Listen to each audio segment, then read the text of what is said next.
La relation client est présente dans la plupart des secteurs d'activité, comme la téléphonie, les services publics, l'énergie, la banque ou les biens de consommation courante. Plus de 275 000 personnes exercent ce métier aujourd'hui en France et sont fiers de rendre service aux clients.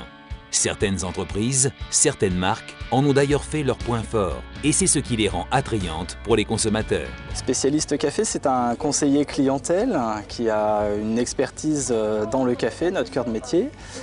Et donc nous sommes là pour accueillir les clients, que ce soit pour un premier contact ou simplement le passage de commande habituel. Ce qui est difficile quand on est conseiller clientèle à distance, au téléphone, c'est qu'on ne peut pas s'appuyer sur la gestuelle, le fait de montrer quelque chose à son interlocuteur ou tout simplement utiliser le regard. Donc tout passe par la voix, tout passe par le téléphone. Il faut arriver à faire passer une émotion juste par la voix. Alors on reçoit différentes formations. À titre personnel, j'ai reçu une formation sur la gestion du stress pour les appels délicats par exemple.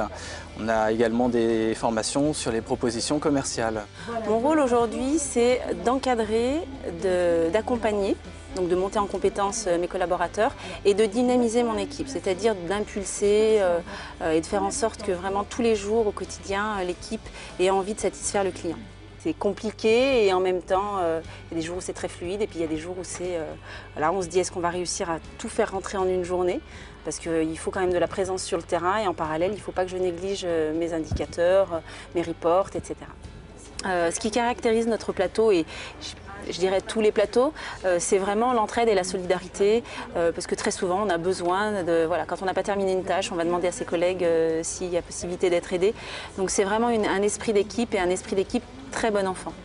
Ma fonction est responsable du centre de relations clients Nespresso, c'est-à-dire gérer bien entendu les 200 personnes qui sont sur ce site, les locaux et d'une façon générale la relation client Nespresso. Mon parcours jalonne 3 étapes. Je suis rentrée en 2002 en tant que superviseur, puis en 2005 je suis passée responsable de plateau et enfin en 2007 j'ai pris la responsabilité du site.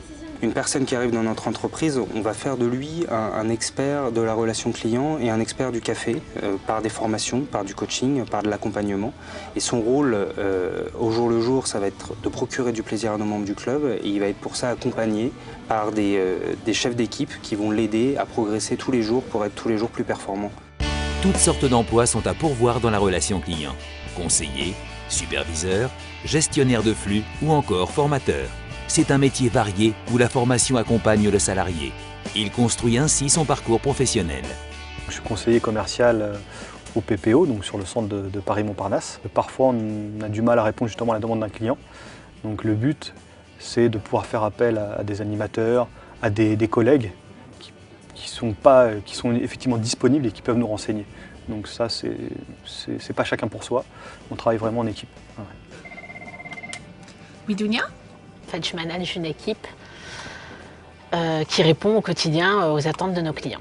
Alors, j'ai eu une formation à la base tel un conseiller clientèle pour pouvoir justement maîtriser le cœur de métier.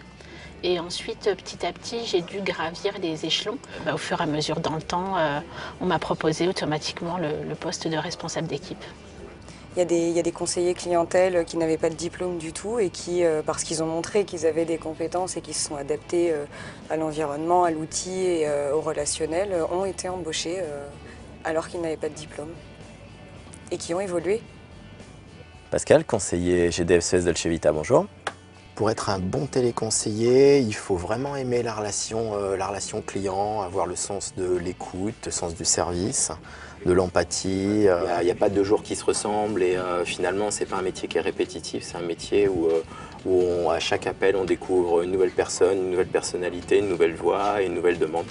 Travailler dans la relation client, c'est trouver un emploi stable, avec des possibilités d'évolution, mais aussi intégrer une vraie équipe pour apprendre à travailler à plusieurs. Nous intégrons à notre base de données tous les nouveaux produits distribués sur la partie mobile, sur le marché grand public et entreprise. Au bout d'un an, il y a eu un appel à candidature pour un poste de soutien métier pour lequel je me suis présenté. J'ai été coopté par mon responsable d'équipe de l'époque et j'ai fait partie des 3 promus. Alors, les qualités du poste de web conseiller, c'est bien sûr la présence sur les réseaux sociaux, sur les forums, le web 2.0 et tout ce qui a trait aux nouvelles technologies, les nouveaux mobiles qui sortent, les smartphones, enfin c'est des métiers qui sont en perpétuelle évolution et c'est passionnant. C'est vrai que le client qui va arriver, qui nous contacte parce qu'il a un problème, il peut ne pas forcément être agréable, mais il faut savoir faire preuve d'empathie, comprendre qu'effectivement lui il est en difficulté. Et en général, quand on arrive à résoudre son problème rapidement, il repart heureux, avec le sourire, en nous remerciant, et ça c'est la plus belle des victoires. Alors mon poste consiste en fait à gérer tout ce qui est planification, donc les congés des conseillers. Je gère également la partie résultats du service, donc c'est moi qui prépare les statistiques pour la présentation des résultats du service auprès de la direction. Alors, après mon bac, je cherchais du travail. J'ai une amie qui travaillait justement en service client. Elle m'en a parlé et j'ai postulé. La relation client est une filière en pleine croissance. Près de 10 000 emplois sont créés chaque année. Alors c'est vrai qu'aujourd'hui le marché c'est un vrai tremplin pour l'emploi puisqu'on a un certain nombre de personnes qui arrivent déjà avec des bagages. Certains ont moins de bagages, mais c'est un métier où la formation est essentielle. On est à peu près, je crois, en moyenne à 50 heures de formation par personne et par an, ce qui est quand même assez rare en termes de secteur. Ce qui fait que des gens qui vont rentrer juste avec une appétence pour le commerce, pour la vente ou pour d'autres activités de relations clients, eh bien, vont être formés sur des produits, des services et des métiers et peuvent mener une vraie carrière, avoir un vrai parcours professionnel dans nos entreprises et dans nos métiers.